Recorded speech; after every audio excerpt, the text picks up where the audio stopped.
161 రోజులు తిహార్ జైల్లో ఉన్న కవిత ఎటకేలకు బయటకు వచ్చారు. ఎట్లా చూస్తున్నారు? అంటే మన దేశ ప్రజాస్వామ్య వ్యవస్థలో సుప్రీంకోర్టు అత్యున్నత న్యాయస్థానం. అత్యున్నత న్యాయస్థానం ఇచ్చినటువంటి తీర్పును ఎవరమైనా కూడా గౌరవించాలా, దాన్ని స్వాగతించాలా. సుప్రీంకోర్టు అనేక వాదోపవాదాలు విన్న తర్వాత కవిత గారు బెయిల్కు అర్హురాలు. వారి బెయిల్ని ఎవరు కూడా అడ్డుకోకూడదు. బెయిల్ను అడ్డుకోవడానికి ఎటువంటి ఆధారాలు లేవని చెప్పి వ్యాఖ్యానించడం ఇది నిజంగా ఇది బీఆర్ఎస్ పార్టీ క్యాడర్కి ఒక గొప్ప ఊరటనిస్తున్నదని చెప్పి భావించాలి. ఎందుకంటే గత 6 నెలలుగా కవిత గారు అనేక ఆరోపణలు ఎదుర్కొన్నారు. బీఆర్ఎస్ పార్టీ కూడా అనేక ఆరోపణలు ఎదుర్కొన్నారు. అయినా కూడా ఒక బాధ్యతాయుతమైనటువంటి ఒక రాజకీయ పక్షంగా బీఆర్ఎస్ పార్టీ దీన్ని న్యాయపరంగా ఎదుర్కోవాలా, న్యాయస్థానాల్లో కొట్లాడాలి, తద్వారా ఫలితం రాబట్టాలనే ఆలోచన చేయడం, 6 నెలల పాటు న్యాయ పోరాటం చేయడం, అంతిమంగా సుప్రీంకోర్టు ఎటువంటి ఆధారాలు లేవు అని చెప్పి ఈరోజు కవిత గారికి బెయిల్ ఇవ్వడం నిజంగా సంతోషదాయకం. చాలామంది ప్రత్యర్థులు చాలా ఆరోపణలు చేశారు. కానీ వాళ్ళు కూడా 6 నెలల పాటు కవిత జైలుకు పోవాలి, లేదా సంవత్సరం పాటు జైలుకు పోవాలని ఎవరు కోరుకోలేదు. ఒక ఆడబిడ్డ అన్ని రోజుల పాటు జైలు జీవితం గడపాలని కూడా ఎవరు కోరుకోరు వాస్తవానికి. సరే, ఏది ఏమైనప్పటికీ కూడా ఈరోజు సుప్రీంకోర్టు ఇలా తీర్పునివ్వడము ఇది గొప్ప ఊరట. దీని అనంతరము బీఆర్ఎస్ పార్టీ సంస్థాగత నిర్మాణం మీద ఫోకస్ చేస్తుంది.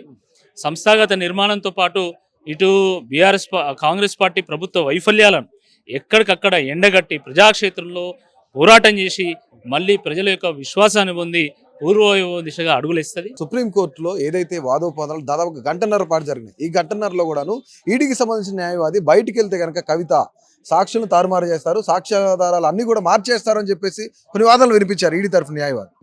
వాదనలు వారు వినిపించారు. సుప్రీంకోర్టు ఏం వ్యాఖ్యానం చేసింది అంటే, just because she's well educated, just because she's a public representative, మనం బెయిల్ను తిరస్కరించడం కరెక్ట్ కాదు. బాగా చదువుకున్నారు కాబట్టి, ఒక ఎమ్మెల్సీ కాబట్టి మనం బెయిల్ను తిరస్కరించాలి అని చెప్పడం కరెక్ట్ కాదు అని చెప్పేసి ఆ వాదనను సుప్రీంకోర్టు తోసిపుచ్చి మరి బెయిల్ ఇచ్చింది.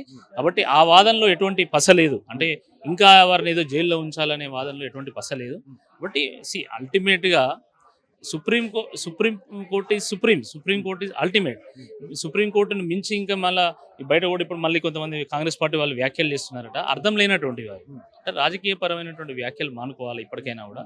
సరే, ఇన్నేళ్ళు ఆరోపణలు చేసిండు, ఆరోపణలు వాస్తవం లేదని చెప్పి కోర్టు తేల్చిన తర్వాత కూడా మళ్ళీ దానికి వక్రభాషాన్ని పలకడం ఇది కరెక్ట్ కాదు. ఇక్కడ ప్రధానంగా మార్నింగ్ నుంచి కూడాను కేటీఆర్ కానీ, హరీష్ రావు కానీ, మిగతా ఎమ్మెల్యేలు కానీ ఢిల్లీకి వెళ్ళారు. సో ఖచ్చితంగా బీఆర్ఎస్ కి బీజేపీకి కొన్ని ఒప్పందాలు ఉన్నాయి కాబట్టి ఆమెకు బెయిల్ వస్తుందని వీళ్ళకి ముందే తెలిసి ఎమ్మెల్యేలను పెద్ద ఎత్తున జనాన్ని వేసుకొని వెళ్ళారని చెప్పి ఒక ఆరోపణ వినిపిస్తుంది. అసెంబ్లీ ఎన్నికల సందర్భంగా బీజేపీ బీఆర్ఎస్ ఒకటి అని చాలా సక్సెస్ఫుల్ గా కాంగ్రెస్ పార్టీ ప్రజల్లో తీసుకెళ్లింది. అంత మేరకు అటు బీజేపీ నష్టపోయింది, ఇటు బీఆర్ఎస్ నష్టపోయింది. నేను అప్పుడు బీజేపీలో ఉన్నా. వాస్తవానికి ఇది వాస్తవం అని చెప్పి ప్రజలు నమ్మిన్లు. అంత మేరకు బీజేపీ నష్టపోయింది, బీఆర్ఎస్ కూడా నష్టపోయింది. కానీ అల్టిమేట్గా వాళ్ళు పొత్తు కూడినలా లేదా అనేది అది ప్రజల ముందు ఉంది కదా. పొత్తు ఎక్కడ కలవలేదు కదా. ఇప్పుడు కూడా మళ్ళీ వ్యాఖ్యలు చేస్తున్నారు. నేనేమంటున్నా అంటే, కాలం సమాధానం చెప్తుంది. మనం ఊరికే మాట్లాడడం వేస్ట్. దీనికి ఇలాంటి వాటికి సమాధానం ఏముంటుందండి? 6 నెలలు పోతే నిజంగా పొత్తు కూడిందా లేదా తెలుస్తుంది. మొన్నటి దానికి మర్జ్ అవుతుంది అని చెప్పిండ్రు, ఇప్పుడు పొత్తు అని చెప్తా ఉన్నారు, ఇంకేదో డీల్ అయిందని చెప్తున్నారు. ఇది అవివేకమైనటువంటి ఒక వ్యాఖ్యలు. ఇది సరైనటువంటిది కాదు. అంటే అసలు దానికి ఒక బేసిస్ కూడా లేదు. ఏ బేసిస్ లేకుండా అట్లా కాదండి. అంటే మనకు బెయిల్ వస్తుందా లేదా మన మన ఆధారాలను బట్టి, మన వాదనను బట్టి మనకు తెలిసిపోతుంది కదా. అవకాశం ఉంది అని చెప్పి బీఆర్ఎస్ పార్టీ నాయకులు భావించులు ఈరోజు ఢిల్లీకి పోయిండ్రు. దాంట్లో తప్పేంది నాకు అర్థం కాదు.